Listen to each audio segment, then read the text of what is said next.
అయ్యా ఎందుకు ఇండియాకి వెళ్ళమన్నాడు అని ఏమైనా ప్రశ్న అడిగితే, God will never open anything to me. When I will come to India, I will say what the Lord said to me. I will reveal to you. Hallelujah. ఏంటన్నా దాసుని యొక్క బాధ, భారం ఏంటి? What is the burden for the servant of God, Pastor Chris Wayakulam? పోనీ ఆయన ఎవరో నాకు తెలియదు. నేను ఒకసారి ఏం చేశానంటే 2020 సంవత్సరం నైజీరియా వెళ్ళాను. ఆయన ఎవరో తెలుసుకోవాలి, ఆయన మీద అభిషేకం నాకు కూడా కావాలి. We are all practical, not at all we are theoretical people, but he is a man of a practical. అర్థమైంది పాస్టర్ నేను చెప్పేది మీకు? మనము థియరీ చదువుతున్నాము, we are always meditating the word of God day and night, day and night, day and night, but he is doing the practicals. Hallelujah. Practical life is a Christianity. Natural man became a supernatural person today. ఒక natural సహజమైనటువంటి ఒక వ్యక్తి అసాధారణమైన super natural గా మార్చబడే ఒకే ఒక పుస్తకం మన Bible గ్రంథం మాత్రమే. ఆమె చెప్తే చెప్పలేకపో. హల్లెలూయా. As an ordinary person, he don't know, even an illiterate, God will make him as a mighty man of God. Amen. Hallelujah. ఇది ఒప్పుకుంటున్నాం మనం బైబిల్లో. ఒక సాధారణమైన ఒక వ్యక్తి, as an ordinary fisherman, the life of Peter. పేతురు సాధారణమైన ఆయన పిలిచాడు చేసి. ఈ లోకంలో అనేకమైనటువంటి జ్ఞానులు ఉన్నారు, అనేకమైనటువంటి చదవలు ఉన్నారు, మరి ఫిలాసఫర్స్ ఉన్నారు, డాక్టర్స్ ఉన్నారు, PhD, so many engineer, doctors and so many philosopher, చాలా మంది ఉన్నారు, రిచ్ పీపుల్స్ ఉన్నారు. But God will never call them such people. He wants an ordinary people because he wants to make them an extraordinary in Jesus name. Amen. Hallelujah. Hallelujah. స్తోత్రం.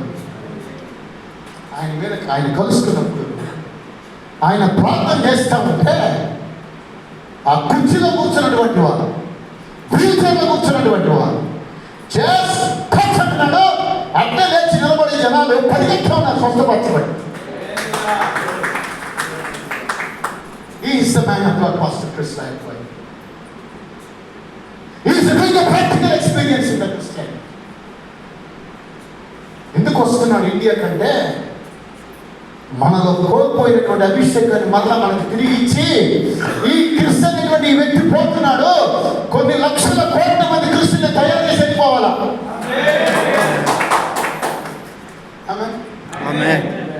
ఎంతమంది క్రిస్తులాగా ఉండాలని ప్రయత్నిస్తారు? Christian క్రీస్తులాగా ఉండాలని కూడా ఎంతమంది? క్రిస్తు కాదు, క్రీస్తు. నేను క్రీస్తులాగా జీవించాలి, నేను క్రీస్తుని పోలి నడుచుకుని వచ్చిన ప్రకారము మీరు కూడా నన్ను పోలి నడుచుకుని చెప్పిన దైవజన అపోస్తలుల పౌలు వలె చూసి ఆశ్చర్యపడి నేను కూడా ముందుకెళ్ళి కూర్చోవాలనుకున్నాను. ముందు సీట్లో కూర్చోవాలని ఆశపడి 3 లక్షలు ఖర్చు పెట్టుకొని నైజీరియాకి వెళ్ళి ఆడ కూర్చున్న తర్వాత తెలిసింది మనం ఇంకా ఏబిసిడీలు కూడా బైబిల్లో ఏం నేర్చుకోలేగా, నేర్చుకోలేదు. ఈయనేంద్ర ఎట్లా చేస్తున్నాడు అది అద్భుతం. ఒక్కొక్క సెట్ కూర్చోబెడుతున్నాడు కదా. ముందేమో వీల్ చైర్లో ఉండేవాళ్ళు, ఆ ముందు కూర్చున్నవాళ్ళు, ముందేమో నిలబడుకున్నవాళ్ళు. బోర్డు ఉంటుంది ఇక్కడ, ఈ క్యాన్సర్, లివర్ క్యాన్సర్ పైన ఇక్కడ రాస్తుంది లివర్ క్యాన్సర్, ఇంకొక రాస్తుంది బ్రెస్ట్ క్యాన్సర్. అంతే. అయితే పర్సనల్ ఒక నిమిషం రండి. యూ హ్యావింగ్ సోదరు అంతే, ఏమీ లేదు అంతే. ఆ వ్యక్తి పరిగెత్తుకున్నంత నా దేవుని స్తోత్రం. అంటే పరిశుద్ధాత్మ యొక్క అభిషేకము ఎంత వరకు ఉన్నదో, ఎంత క్రియ చేస్తుందో, it is immeasurable anointing of God. ఇట్లా ఎంతమంది నిలబడి వీల్ చైర్ తర్వాత బెడ్లో ఉండేవారు, అడకలో స్కిన్ అండ్ బోన్, ఓన్లీ రక్త మాంసాలు లేకుండా ఎముకలు చర్మం ఉండే వాళ్ళు తగ్గుతాడు, మన లైన్ పడుతున్నాడు. That is called mass healing service. ఏం healing service? Mass healing service. ఈ అభిషేకాన్ని భారతదేశంలో నా జనులైనటువంటి వారికి నేను ఇవ్వాలి, నువ్వు వెళ్ళు అని ప్రభు సెలవిస్తున్నానని చెప్పాడు. చెప్పి ఈరోజు అల్లు చెప్తే చెప్పండి. ఈ అభిషేకం నాకు కావాలని నేను కూడా 3 లక్షలు ఖర్చు పెట్టుకొని వెళ్ళి దేవుడి చేత ప్రపంచ దేశాలు వాడబడుతూ ఉన్నాను. దేవుడి స్తోత్రం. 3 సార్లు అమెరికా వెళ్ళొచ్చాను. 3 సార్లు అమెరికా వెళ్ళొచ్చు. Without my knowledge. ఒకసారి సౌత్ ఆఫ్రికా మొత్తం వెళ్ళొచ్చు. సింగపూర్, మలేషియా అయితే సింగరాయకుండా వెళ్ళి వస్తూ ఉంటాం. సింగపూర్, మలేషియా సింగరాయకుండా వెళ్ళేసి వస్తాను. ఆర్టీసీకి వస్తాను. ఎందుకంటే I believe the word of God. I know there is a word, there is a practical word. ఏంటా వర్డ్? దేవుని వాక్యం. మీరు సర్వలోకమునకు వెళ్ళి తాడిపత్రిలోని సువార్త, అనంతపూర్లోని సువార్త, సర్వలోకమునకు వెళ్ళి సర్వ సృష్టికి సువార్తను ప్రకటిస్తే నేను మీతో కూడా వస్తానన్నాను. దేవుని స్తోత్రం. హల్లెలూయా. 3 సార్లు అమెరికా దేశాన్ని ఎన్ని ప్రాంతాలు, ఎన్ని రాష్ట్రాల్లో దేవుని పరిచయం చేశాను. ఆయన మాత్రం డబ్బులు కొరతలేదండి, మనమే డబ్బులు లేవు. నేను కానీ అప్పులో ఎంతమంది నా దయచేసి పై చేయి చూసి అందరూ చూపిస్తాను. నాకు తెలుసు అప్పు లేని దైవ సేవకులు ఎవరో మీ చేతులు చూపిస్తానంటే వెనకలో చూపిస్తారు, ముందులో చూపిస్తాడు. కానీ మనం మాట్లాడే వాగ్దానం ఎలా ఉంటుందో తెలుసా అండి? మనకందరికి వాగ్దానం తెలుసు కదా. క్రిస్మస్ పండుగ సరే డిసెంబర్ 31 రాత్రి వస్తే అందరూ ఏం చేస్తాం? మన అందరినీ వాగ్దానం. అయ్యా చెప్పండి. వాగ్దానం మీరు గట్టి మాట్లాడతారు. ఏమన్నా అన్ని తీసిన తర్వాత ప్లేట్లో పెడతాం. అన్ని వాగ్దానాలు అన్ని. అమ్మా రా తీసుకో, ఆ మిఠాయి కన్ను మూసి ఒకటి తీసుకుంది. సోదరం కానీ తెలుసు సార్ ఇది బాగలేదు, నాకు వేరే ఇంకోటి తీసుకో. మళ్ళీ అది తీసుకెళ్ళా వాళ్ళ కూతురు, నువ్వు కూడా తీసుకో, ఆమె కూడా తీసుకో. మమ్మీ నాకు ఇది బాగలేదు, నీకు నాకు నాకు తీసుకో. చెప్పిన లేదా ఫస్ట్ వాగ్దానాలు తీసుకుంటాను. వాగ్దానాలు తీసుకుంటామే కానీ ఆ వాగ్దానం ఇచ్చిన మనము దాన్ని స్వతంత్రించుకోలేము. కొన్నిసార్లు ఆ వాగ్దానాన్ని వారికి అనుగ్రహించే వాళ్ళు కూడా అన్ని వాగ్దానాలు ఎన్నైనను యేసుక్రీస్తులో అవును.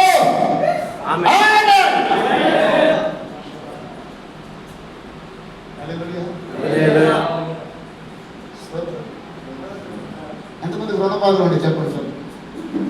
చూసారా ఎత్తలేక పోయి అందరూ బయటపడుతున్నాయేమో ఆయన.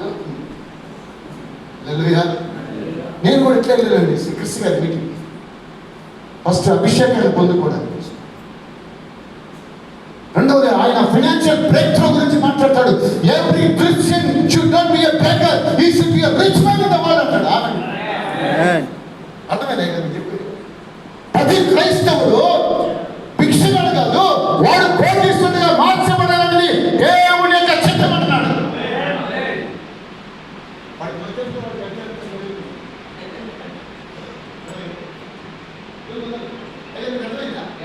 వాడి మధ్యతో మన గతి కూడా అంతే.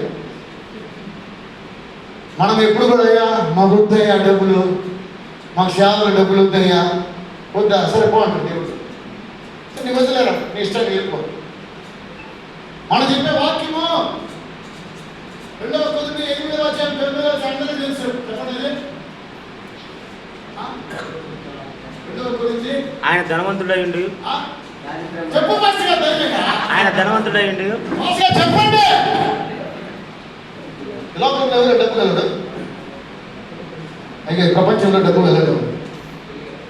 బిల్ గేట్స్ అంటాడు. నాకు తెలిసి ఆయన చెప్తాడు.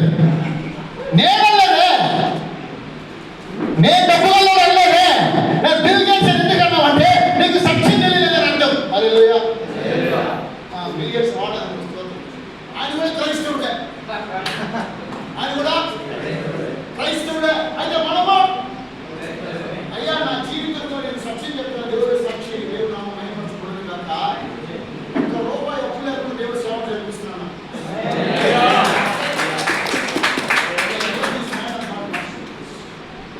The financial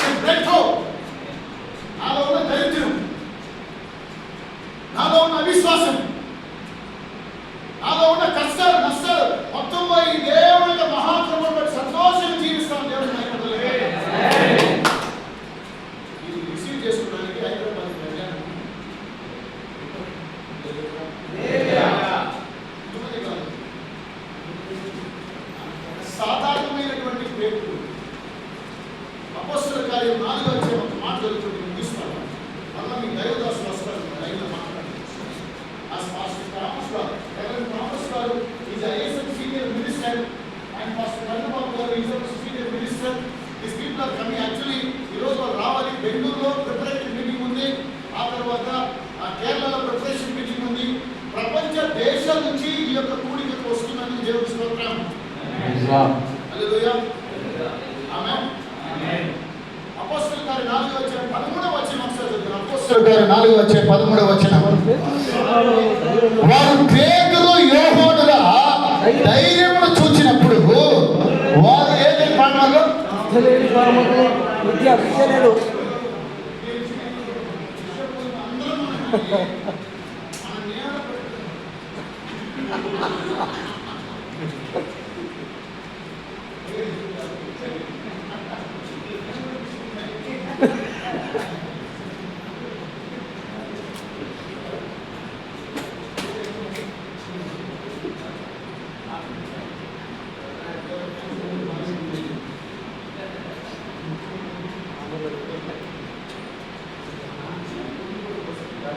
వినపలే sir.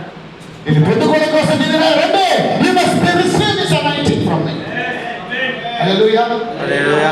యేసయ్య వస్త్రము చెంగు ముట్టుకోవడానికి ఎంతో దూరం నుండి వచ్చిందో కానీ మనం అది చెప్తాం కానీ రే నా కోటు పట్టుకో నీకు స్వస్థపత్రం చెప్పమా మనం చెప్పమా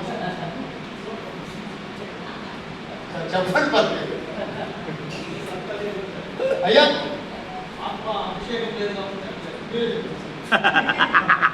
ఆత్మాభిషేకం లేదు కాబట్టి నా కోటు ఇప్పుకుంటే స్వస్థత జరగదని చెప్పారు.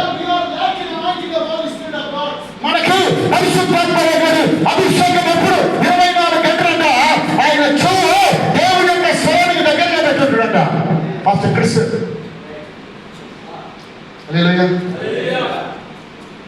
అందుకని ఆయన ఎప్పుడు బయటకు రాడు. 12 సంవత్సరాల తర్వాత ఇండియాకి వస్తున్నాడు. 12 సంవత్సరాలు బయటకు రాలేదండి ఆయన, ఇప్పుడు వస్తున్నాడు ఇండియాకి. కాబట్టి మీరందరూ రావాలని సిద్ధపరిచేటువంటి కూడిక. ఎవరెవరిని అడిగారంటండి, నేను ఇండియాకి వస్తాను నన్ను రిసీవ్ చేసుకుంటారా అంటే ఎవరు రాలా. ఒక సాధారణమైనటువంటి వ్యక్తి థామస్ గారు, ఒక చిన్న సంఘం అండి వీళ్ళిద్దరు. వారు అన్నారు we are ready to invite to come to India అన్నారు. ఎన్ని కోట్లు ఖర్చు చేశారు ఆయన రావడానికి? ఒక అందాజుగా చెప్పండి, ఎన్ని కోట్లు ఖర్చు? డబ్బులు 100 కోట్లు ఖర్చు అయ్యింది. ఎన్ని కోట్లు? ఎందుకంటే ఒక టీం మొత్తం వస్తారు. అన్ని ఫ్లైట్లు కావాలా, అంతమంది హోటల్స్ కావాలా, అంతమంది ఇక్కడ ఉండడానికి స్థలం కావాలా. మరి వచ్చినటువంటి ప్రతి ఒక్కొక్కరికి ఆయన అభిషేకంతో కూడా ఆయన అందరిని టచ్ చేయాలా. ఆయన ఎంతమంది రావాలా, మనిషి రావాలంటే అయ్యారు. మనం రావాలంటే ఒక పాస్ రావాలంటే రబ్బా చేస్తాడు, బైబిల్ పట్టుకుంటాడు, నీళ్ళు బాటలు పట్టుకుంటాడు, కోటు పట్టుకుంటాడు, సూటు పట్టుకుంటాడు, అన్ని పట్టుకుంటే ఒక మనిషి వస్తాడు. మరి అతి పెద్ద కావాలంటే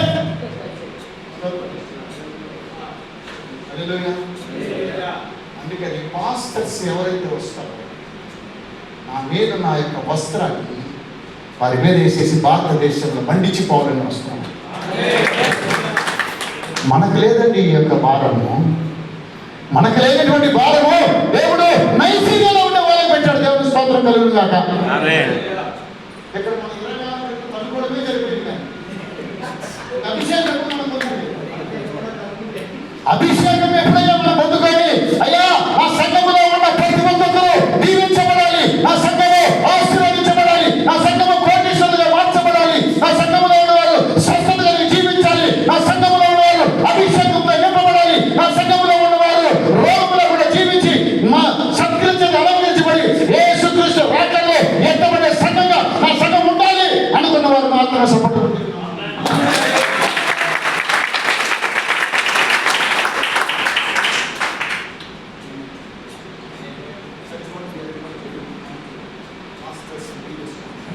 అందుకే we are inviting you brothers and pastors and leaders in the church, you are invited. The man of God, Pastor Chris Oyakkalame, is coming to India. So we welcome you. Come to India. We are here to support you. Please come and bless our churches. Hallelujah. హల్లెలూయా. వారు విద్యలేనటువంటి పామరులను తిరిగి వారికి ఉన్నటువంటి ధైర్యాన్ని చూసి వారు ముక్కు మీద వేసుకుని వస్తారు. వారు ఎక్కడున్నారు? వారు ఎందుకు ఇందులో అభిషేకం అనగా వారు ఎవరితో ఉన్నారు? యేసుతో ఉన్నారండి.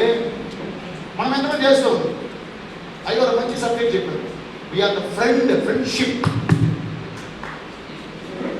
మనం ఎవరు స్నేహితులు. అంటే దాంట్లో ఇంకా సబ్జెక్ట్ ఉంది. అయ్యారు మాట్లాడుతున్న రాష్ట్రం అగ్రికల్చర్ సైడ్. ఫస్ట్ సన్షిప్, రెండవది ఫ్రెండ్షిప్, మూడవది ఫెలోషిప్, నాలుగవది డిసైపుల్షిప్, ఐదవది రిలేషన్షిప్. ఈ షిప్పులో నిన్ను ఉన్నాయి. ప్రభు చిత్తమై మరి ఆ చార్లెస్ గారు నన్ను పిలిపిస్తే నేను మాట్లాడతాను. ఎన్ని షిప్పులు? 5 షిప్పులు ఇందులో ఉన్నాయి. ఐదారు మాట 2 షిప్పులే. దేవుడు నాకు 5 షిప్పులు ఇచ్చాడు. దేవుడు స్తోత్రం. నేను కోటేశ్వరుడు. 5 షిప్పులు నేను ఓనర్. హల్లెలూయా. ఇంకోటి లీడర్షిప్, అది వేరే షిప్. ఈ షిప్ వద్దనుకున్నాను నేను. స్తోత్రం. ఎందుకంటే ఇది అందరూ అజమాయిషీ చేసే షిప్. హల్లెలూయా. ఈ యొక్క కూడికి రావడానికి మీరందరూ అర్థం. పాస్టర్స్ వస్తే 2000 రూపీస్ రిజిస్ట్రేషన్ ఫీజు ఉంటుంది. ఎంట్రీ చాలా కష్టంగా ఉంటుంది. లోపల రావడం. పాస్టర్ గారి దగ్గర నా ఫోన్ ఉంటుంది. ఆ తర్వాత పాస్టర్స్కి అయితే 1500 రూపీస్. దైవ సేవకులుగా ఒక బృందంగా 50-100 మంది 2000. ఆయన దగ్గర QR కోడ్ ఉంది. ఆ QR కోడ్లో మీరు మాట్లాడుకోండి. కథ